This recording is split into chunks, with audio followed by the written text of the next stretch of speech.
Hello and welcome to our Bible study today. I'm David Matthews. I'm with Nancy Springer, priest with the Anglican Communion. I am in the Diocese of Toronto, and Nancy is in the Diocese of West Texas, which is in the south of Texas. And we're very glad to be able to be here, mainly just again because we both love the Bible. We both love God's Word, and the opportunity to sit down and read together what God has given us as evidence of His character, of what He has done, of who He is great. It's wonderful, and to do it with a good friend is even better. So if you're joining us today, we're very glad you are. Feel free to comment on the video, start a conversation regarding about what you've heard, other questions. We will try and circle back to them and answer them in future videos or in the comments. So we're going to get started. Just as a quick reference, we're doing during this time, we're currently reading the oracles in the book of Isaiah. Some of these are a little bit, well, they're all very judgmental, which is not necessarily a bad thing. They just are. But we're going to do, if they're not your cup of tea, we're doing a summary video of the oracles in a couple of weeks. So make sure you capture that. But of course, each video itself will cover more and be more specific. So if you're here, welcome. We're going to jump to it. I'm reading chapter 15. Nancy is going to read chapter 16. So let's jump into it. Chapter 15. An oracle about Moab. Ar was devastated in a night. Moab is ruined. Kir was devastated in a night. Moab is ruined. Dibon has gone up to the temple, to the shrines to weep. Moab wails over Nebo and over Medeba. Every head is shaved, every beard cut off. In its streets they wear mourning clothes. On its rooftops and in its plazas, everyone wails and falls down weeping. Heshbon and Elilah cry out. As far as Jahaz, their voice is heard. The armed men of Moab shout, spirits trembling. My heart cries out for Moab. Its fugitives flee to Zoar, to Eglath Shelishishar. At the ascent of Luhith, each will go up with weeping. On the roads to Horonaim, they will raise a piercing cry. The waters of Nimrim are used up.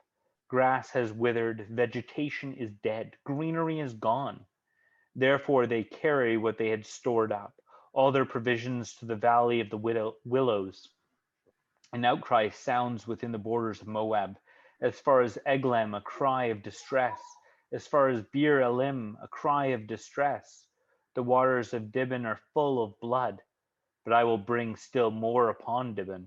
A lion for Moab survivors, for the remaining few in the land. Send lambs to the ruler of the land, from Selah through the desert to the mountains of daughter Zion. The daughters of Moab at the fords of the Arnon are like orphaned birds pushed from the nest. Consider carefully, act justly. At high noon provide your shade like night. Hide the outcasts. Keep the fugitives hidden. Let the outcasts of Moab live among you. Be a hiding place for them from the destroyer.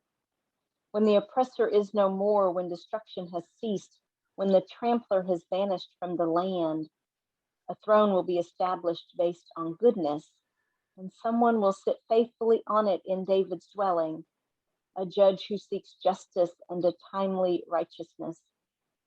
We have heard of Moab's pride, his great pride, his outrageous pride and arrogance, his empty boasting. Therefore, let Moab wail. Let everyone wail for Moab. Let them moan, utterly stricken, for the raisin cakes of Kir Hareseth. The fields of Heshbon languish, the vines of Sibmah, whose honored grapes, overpowered masters of nations, had reached as far as Jazer and strayed to the desert. Their tendrils spread out and crossed the sea. Therefore I will weep with Jazer, weeping for the vines of Sibmah. I will drench you with my tears, Heshbon and Eliah. Cheers have fallen silent concerning your summer fruit and your grain harvest. Joy and happiness have been harvested from the farmlands, and in the vineyards no one sings, no one shouts. No treader crushes grapes in the wine vat. I have brought the cheers to an end. Therefore my heart plays sadly like a harp for Moab, and my inner being for Kir Heres. Even if Moab presents himself and Moab wears himself out going to the shrine and comes to his sanctuary to pray, he won't prevail. This is the word that the Lord has spoken concerning Moab long ago.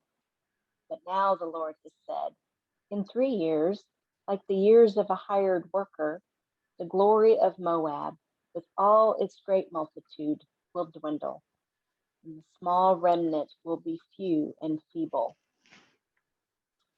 The word of the Lord. Thanks be to God. All right. So Wow. historically, the nation of Moab is, we've seen it multiple times in the Bible. We see it notably, actually, very early on, as the nation of Moab is understood to be the descendants of the people of Lot. So actually, one of Lot's daughters, if you remember, she has incestual sex with her husband, with her father, and consequently, she bears the people who become the nation of Moab. And the nation of Moab is situated on the east bank of the Dead Sea. And as the people of Israel came up out of Egypt with Moses, they actually didn't go through the nation of Moab, although that's sort of where their path was. They went sort of south below what is modern day Israel, the promised land that they would be inhabiting. And then they sort of did a big loop around, and they actually came in above the nation of Moab, not having gone through it. And so here they cross the Jordan River. So obviously the nation of Moab stops before the Sea of Galilee. So somewhere in the Jordan River there, and the nation of Israel cuts across there and into the Promised Land, right across from Jericho. So that's what we historically sort of know of the nation of Moab. Now, some other points in which prior to this oracle, Moab is important, is this is the same nation that Ruth is from, who is the grandmother of King David. And so the Ruth was a Moabitess. And this is a time where, again, the Moabites were, or rather, Israel became refugees into Moab, which is going to be a note actually here in a moment about refugees. And so Ruth then from Moab leaves Moab and then goes into Israel. So just in order to find a future along with her mother-in-law. So this is something that's important for us to note. Now, why is this prophecy happening against Moab? Well, because of their pride, it says. Well, one of the things that happened is when King Hezekiah was under threat from the nations from Assyria to the north of him, the two nations of Philistine, and Moab, they actually at this point were already uh, connected with and treated with Assyria. So when Judah was being threatened, they were all cheering and thankful and hoping that Judah would be crushed quickly and that would be the end of them. But they weren't. And so this was, of course, a great sadness to them. Now, one of the things that, of course, happens after this prophecy, we do know that eventually Moab is completely destroyed and lost. Their history can be traced as far as the Persian Empire, but at that point, they pretty much just historically drop off the map. There's nothing written about them after that point. Their name doesn't appear on any tablets or historical records. So they do sort of live a couple of kingdoms, if you will, a couple of hundred years. They survive as a nation after this point, but there does come a point in which they just cease to exist and are historically forgotten. So, Nancy, that's all I really have as far as the history for Moab. They were obviously cousins, if you will, or connected to the to the Israelites. Um, and yeah, God here does historically bring about their end. Okay, so I'm going to throw a historical monkey wrench into things maybe here. So at the very end, in verse 13 of chapter 16, it says, "This is the word that the Lord had spoken concerning Moab long ago, but now the Lord has said." So do we have a record in any previous writings that God has spoken these things against Moab? You're gonna make me look for it, but yeah, there are actually prophecies or declarations against Moab in different places. Most notably in the book of Numbers. I believe it's Numbers Okay. chapter 21. Um, so one of the things that happens is, of course, when um, Israel is going through the Promised Land, they end up going up and around the nation of Moab. And but while they are doing this, the people of Moab stare out at the armies of Israel, and they're terrified by them. So the king of Moab calls a prophet to come and curse them or prophesy against them, and that is Balaam. And so Balaam, if you remember from the book of Numbers, around Numbers chapters 21 through I think it's 24, um, they basically the king pays Balaam to prophesy or to curse Israel, and so Balaam gets his power from God, and that's a little bit of a historical oddity as to how does he get the power from God and yet use this power to curse nations, even though cursing is not of the will of God. So we'll put a pin in that one and address that another time. The point is, God is not happy with Not happy. Balaam, and he's not happy with Moab for doing this. So there is a declaration against Moab during this time, and at the same time, a blessing for the people of Israel through this time. So that might be what it's referencing, but because it does say long ago, and this would be really long ago. Yeah. Um, but at the same time, it is uh, that the wording of this prophecy here spoken by Isaiah is not directly the same wording as that prophecy. So it might be referring to something extra biblical, or it might be referring to this declaration, as I said, from the book of Numbers regarding the nation of Moab, but it's unclear, but it could be either. Either way, the point is, yes. Either way, what we're left with is that this is a prophecy, and Isaiah does recognize that there has been a judgment that has been a long time in coming, and he's now saying that it's going to happen in a short period of time. Specifically, he says in 3 years this prophecy is going to be fulfilled. So, Nancy, All right. that's what I got Well for done. you. Well done off the cuff there. So what we see theologically about who God is in this.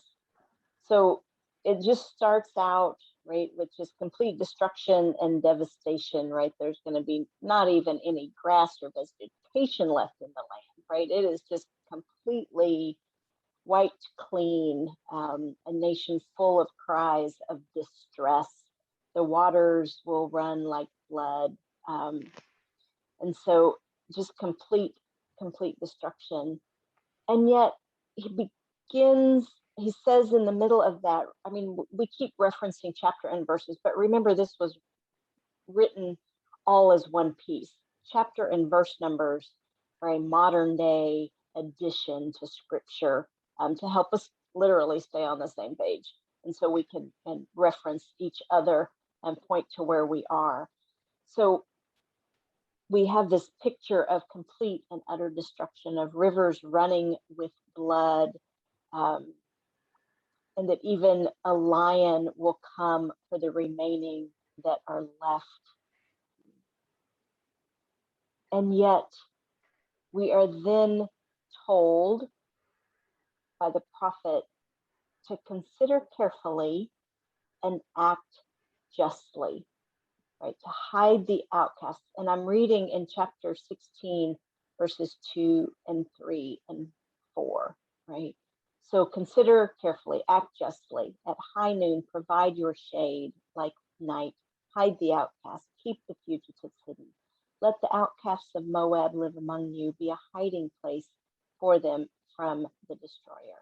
Right? So God is giving everybody, is preparing everybody for this, and he's looking for people in and amongst this, right, to consider carefully and to act justly. God's not acting arbitrarily. He's using this also to give people the opportunity to stand up and do the right thing. Still to this day,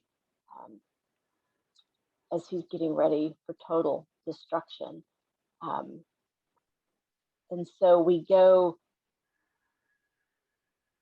right in the prophet Micah later on says,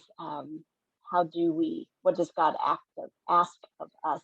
And he asks us to love mercy, love justice, act justly, walk humbly. love mercy. Act justly, love mercy, walk humbly with God. I knew I'd get them all three out there eventually, right? And so this act justly, do the right thing, act in righteousness. And the end of that call for who among you is still willing to be just ends with the hope of the Messiah to come, right? A throne will be established based on goodness, and someone will sit faithfully on it in David's dwelling, a judge who seeks justice and timely righteousness. And so this is what we know as the messianic hope, right? What the people of Israel would have been looking for and longing for through all of this, that God will send the ultimate king to rescue from all this destruction and this death and the oppression of the nations around them. And so even in the midst of the destruction, right, we have a call to justice and a sign of hope that all will be set right someday. And then he continues on with the conviction of Moab's pride.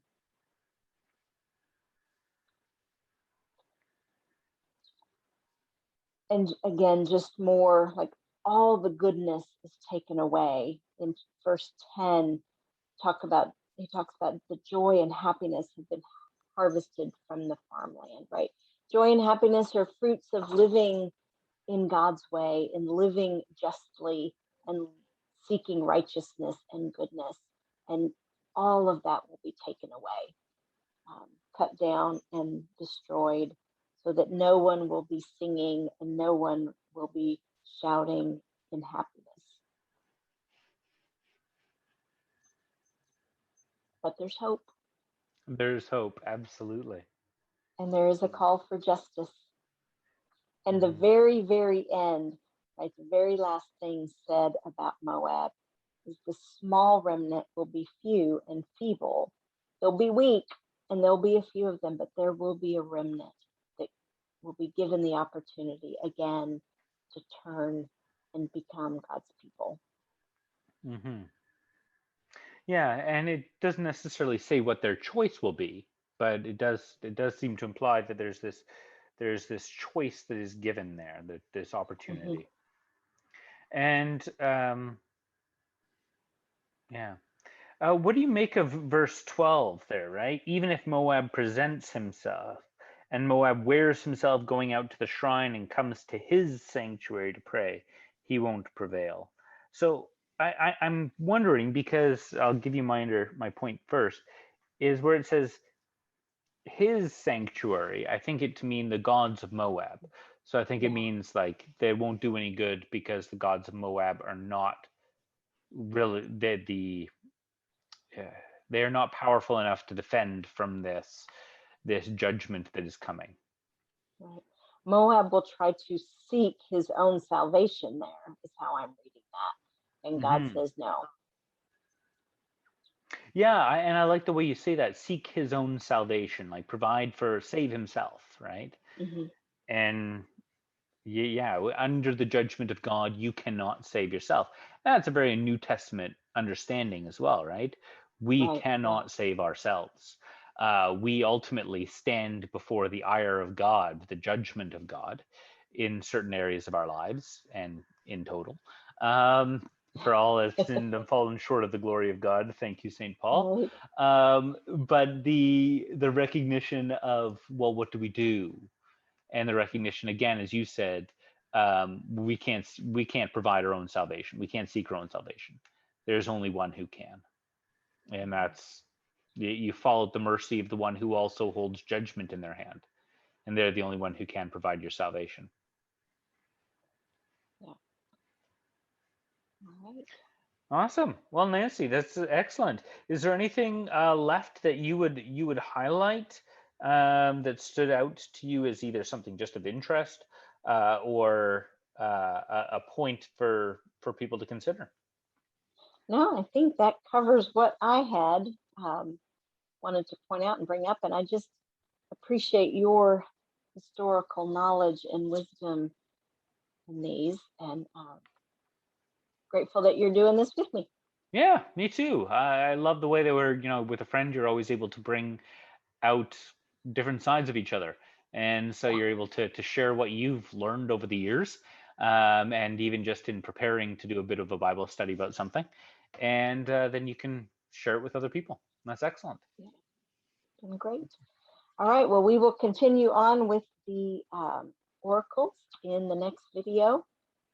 So we invite you all to keep coming back and keep sticking with it even when it gets hard. Absolutely. Nancy, before we go, who's the next one? Who is our next We've oracle? got Damascus and Ephraim.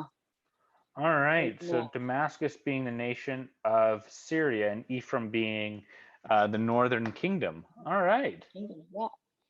And so we'll talk about those two next and move on from there. All right. Excellent. Well, God bless you all and have a great day. Great. Thanks. Bye.